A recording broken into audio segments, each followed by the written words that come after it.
Budgeteers, it is time for part 6 of our Google Sheets budgeting series. If you haven't already started your budget in Google Sheets, go ahead and click on the link above, or check the link in the description below if you just want the budget in Microsoft Word format. Sorry, not Microsoft Word, Microsoft Excel. Go ahead and download that, and you will be able to just use the budget template as it is there in a slightly more advanced form than what we're going to finish here today. But we're going to go ahead and get to a point today where this budget will become usable, and then you can continue onward into some more advanced topics where we will start to make it do a lot of the back-end functionality that Excel is doing in the other spreadsheet below. Here we go, budgeteers. See you there. All right, budgeteers, so we left off on the monthly summary. We were just going to finish that up and have the calculations finalize out. So let's go ahead and do that. Here in the monthly summary, we've got our budget, actual, and difference, total income, income withheld, last month over and under, and total monthly expenses. So let's jump over here. This is how it is flowing through on this end. So total income as a budget is going to be all of the budgeted total income. So let's do that first, and I think we've already done that here. So that just equals C8. Perfect. And then we're going to go ahead and just check some of these other ones. It looks like they're already good. Monthly expenses, all the totals there, perfect. So let's go ahead and do actuals the same way. So we're going to go ahead and do equals. So actual total income is this one right here, not this one. So we'll go ahead and do that. Hit enter. Income withheld. Let's go ahead and do that one as well. That's also going to be this one. So this one will usually match because you're withholding exactly what you're withholding. No questions there. And then your last month over and under. That's going to be what actually happened, and we'll go ahead and put that in there as well. Total monthly expenses, this will just be the other side of this equation also. So we've got this one, and actually I believe in the other equation we do this as a sum of this one, and this one, and this one, and this one. And we'll close that off. So that is 4 numbers, and again I'm just going to go ahead and center that. This is 4 numbers, perfect. They should balance out. Now the difference here, so let's go back and look at this. The difference is just actual minus budget. That's exactly what we'll do on this one. So we'll go equals actual minus budget. So in clicking terms equals this one minus this one. And again, we can just take that right here and drag that down, and we'll center these as well. So now we've got that in there. Our last month over and under, you can tell it here in the Excel spreadsheet, it's a very long formula. We're going to make this super simple when we do it on this side. So just to close this out, let's add in a dark box around it. We'll go ahead and put that in here, and we'll make it a good medium-sized border that matches that, and then we'll do a total. So under here, we've got to combine these together. And we'll do a total month end, and we'll equals that.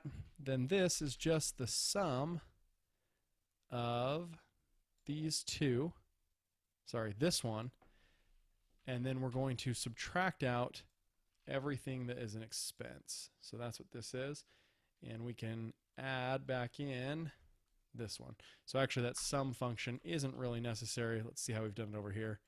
There you go. It's just a quick, simple, this one minus this one plus this one minus this one, which is the exact same number as what we had before, so you can do it either way.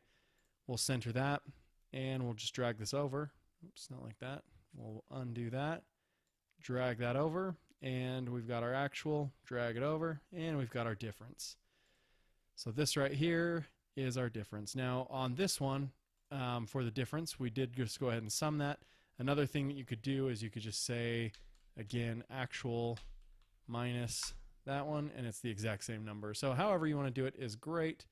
We'll just leave it the same way as the Microsoft Excel version.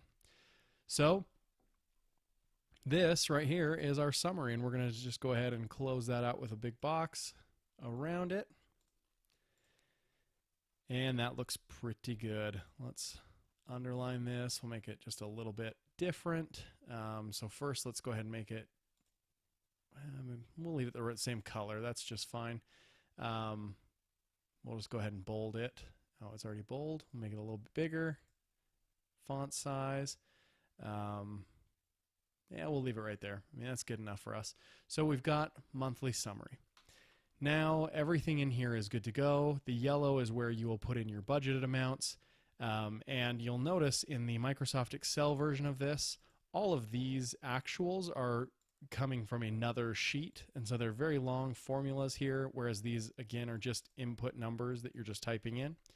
To make this simple and to close it down right here as a budget template that can be used, what I'm going to do is we're going to take these and we're going to give them a nice light blue highlight like this.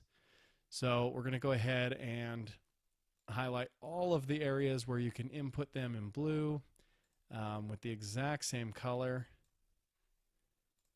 And we'll just go ahead and hit all of them like this.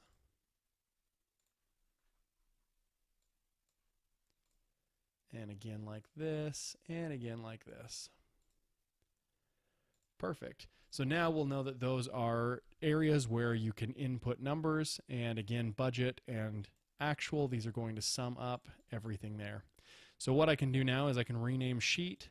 Since it is July, we'll go ahead and call this one July 2017. And there you have it. This right here is a usable budget spreadsheet. So again, now you'll just type in your numbers instead of letting them flow through like a formula, which is absolutely usable. So first I would come in and say, similar to what I do in my actual budget template, and I say, hey, we've got an income of $3,700 ready to come in. I would just put that in.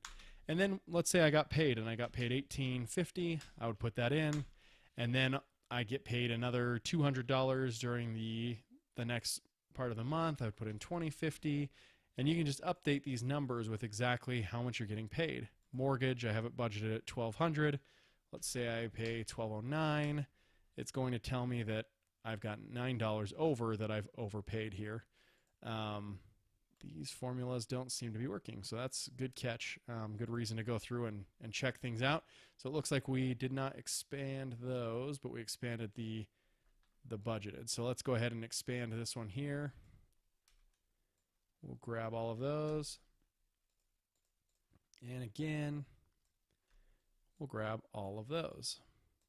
Perfect. Let's check these ones here as well. Oops, these are short too. That one's long enough, and that one's not. So let's go ahead and say, we'll grab all of these. Perfect. And perfect. Perfect. All right. So now those should start to flow through. How are we doing on this? Great. How are we doing on these? Not so good. That would have been a good miss, right? All right, so that's a good reason to check your numbers and put some values in and just see what's happening, make sure it all makes sense. And there we have it. All right, so now I believe that's doing what it should. So as you can see, this is a fully usable budget. You can come in and you can take a look just like we have before and say my total income should have been this. Total income withheld should have been this. My monthly expenses should have been this, and I should have ended with $1,517.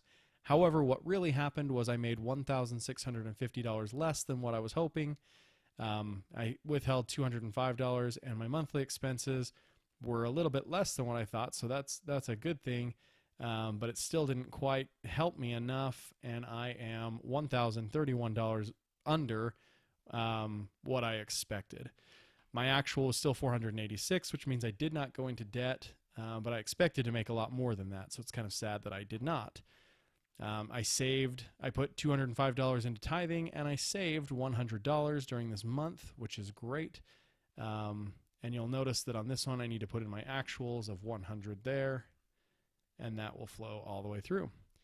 So there you have it. This is the budget template, and it is absolutely usable. So what you would do here is you would just right-click on this tab, and you'll hit duplicate, and it'll make a copy of it. And then you can rename this to August 2017 to have your next month. And basically, you can just clear out all of your values. So if you expect to have a very similar month, this one needs to be formatted right. Let's go ahead and change this to a money value, which means it's not right over here either. There we go. Perfect. So now all of this is in here. We can just delete out all of the values and start all the way over. You're basically making a clean, fresh slate here. Change this to August, and we'll change this one up here to July. And then there you have it. This budget now went from July, and everything came down. This was your actual amount that you were left over with. You made this much, took out this much, spent that much. You were left with $386. So what you'll do is in August, your over-under budgeted will be equal to July, and you'll come over here and you'll be able to find your number. So what we can do is look at July and say it was 386. Let's copy that number and we'll paste it right here. I'm going to just paste it as values only, paste it as values only, and then let's just format those here by using the paintbrush and formatting those. So now you have an extra 386, and so even making nothing, withholding nothing, and spending nothing, you're going to end with $386, and it's going to give you a surplus here that you'll have extra to spend in the month or save in the month. And that's how you can do that. So again, this is very simplistic formulas. I've tried to keep all the linking of different tabs and everything out of this. Later we'll show you how you can link these back over to this tab, and how we can do a lot more advanced functionality inside of here. We're going to color these so that when they're negative or positive, they show you different things depending on what you want to see. And then we can create, if you haven't already seen the spreadsheet before, the expense tracker, which is this, and this is where you actually put in all of your expenses, and then they flow into your budget for you so that you don't have to type all of the actuals in right here. And when you create a new month, it'll actually start it over for you instead of having to come in here and 0, 0, 0. It will just do it all for you, which is great. So there you have it, budgeteers. This is going to be the last of the first part of this series. So if you were just looking for a budget template that you could simply make and use right here in Google Sheets, you found it. You can continue to just make months after this, and you'll just take your actual ending number and move it over to the last month's over and under every time you make a new tab. And that will do it. So if you have any other questions on this, or you want me to answer anything specific in a general sense, let me know. Otherwise, I will move into the more advanced topics, and for those of you that follow along, we'll see you there. Otherwise, go ahead and check out the channel and make sure that you're learning everything and discussing and sharing your thoughts and opinions on other types of budgeting and things that we're talking about over there also. We'll see you next time, budgeteers.